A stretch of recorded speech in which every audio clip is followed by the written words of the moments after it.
In this video, I'll show you how to manage projects efficiently with Notion so you can stay organized and boost productivity. Step 1. Set up a project dashboard. Create a new page in Notion and add a database for all your projects.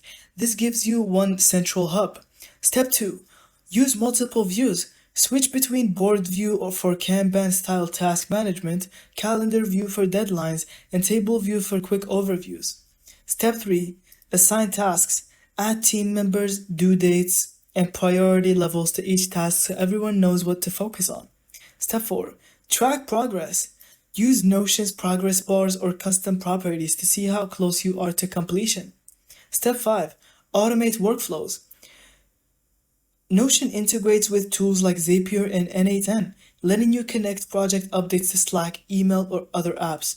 With these steps, Notion becomes powerful all-in-one project manager. Thank you so much for watching. I hope you found this video helpful. Don't forget to leave us your thoughts in the comments.